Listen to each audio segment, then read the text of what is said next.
बहुत पुराने समय की लेकिन एक सारपूर्ण कथा है जो हमारे जीवन पे भी लागू होती है। तो कृपया इसे ध्यान से सुने। एक देश है, उस देश का एक राजा है। राजा एक दिन दरबार में बैठे रहते हैं। तभी उनका एक मित्र जो किसान रहता है उनको भेंट रूपी एक तोते का जोड़ा दे के जाता है।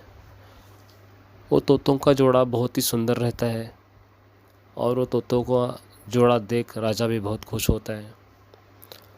तो जब तोतों को शाम के समय में उड़ाया जाता है आकाश में, तो राजा वो देखने को आता है कि तोते कैसे उड़ रहे हैं। और तोतों से राजा का लगाव रहता है, इसलिए राजा रोज़ शाम में आके वो देखते रहता है। एक दिन की बात है, जब शाम में उड़ाया जाता है तोतों को आकाश में, तो उस समय एक तोता तो आकाश में उड़ता है लेकिन दूसरा तोता पेड़ की टहनी पे जाके बैठता है। तो फिर दूसरे दिन भी ऐसा ही होता है। तीसरे दिन राजा सिपाही को पूछता है कि एक तोता क्यों नहीं उड़ रहा है, वो पेड़ पे जाके क्यों बैठ रहा है, आकाश में क्यों नहीं उड़ रहा है। सिपाही कहता है कि मुझे कुछ पता नहीं है राजन।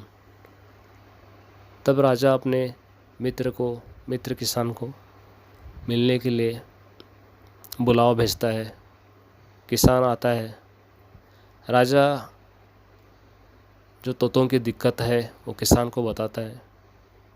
किसान फिर जब शाम में वह देखने जाता है, तब उसके दिमाग में वो बात आ जाती है कि कहाँ पे दिक्कत है।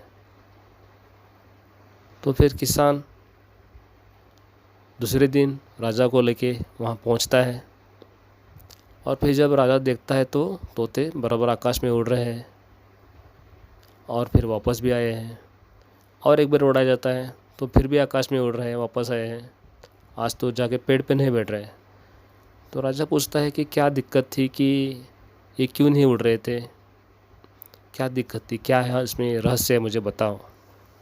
तब किसान कहता है कि राजन, इस तोते को वहाँ टहनी पे बैठने की आदत लगी थी, उस वजह से वह तोता जाके टहनी पे बैठ रहा था और उसको आकाश में उड़ने का मन नहीं हो रहा था।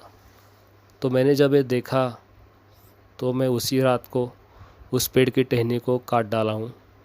अब वहाँ पे टहनी ही नहीं है, तो फिर तोते को वहाँ रुकने की जगह नहीं है, तो फिर तोता वो आसमान में उड़ रहा है अभी। तो मित्रों, यह कहानी यही समाप्त होती है। राजा किसान को बढ़िया उपहार देके, बख्शिश देके उसे भेज देते हैं। यह कहानी यही समाप्त होती है। लेकिन मित्रों, इस कहानी से हमारे जीवन में क्या समझ प्राप्त होती है, इस कहानी का सार क्या है। मित्रों, इस कहानी का सार है कंफर्ट जोन। कंफर्ट जोन ये हमारे ज़िंदगी में ऐसा एक ट्रैप है, ऐसा एक शिकंजा है, ऐसा एक फंदा है जो धीरे धीरे कसता है और हमारी क्रिएटिविटी धीरे धीरे ख़त्म करता है। और वह एंटरटेनमेंट, खाना पीना, आराम में रहना उसे पसंद होता है और वह धीरे धीरे इस कंफर्ट जोन के ट्रैप में फंसकर अपनी क्रिएटिविटी, टाइम, हेल्थ, मनी ख़त्म कर देता है। अगर आप भी ऐसे ट्रैप में फंसे हैं तो आज से ही उस चतुर किसान की तरह उस कंफर्ट जोन की टहनी को काट दीजिए, ताकि कंफर्ट जोन क्रिएटिविटी भरा जीवन शुरू हो जाए। यही आज की कहानी का सार था और आपका जीवन खुशहाली से भरे, यही हमारी कामना है। आपने इस वीडियो को इतनी शांति से सुना, इसके लिए आपको बहुत बहुत धन्यवाद।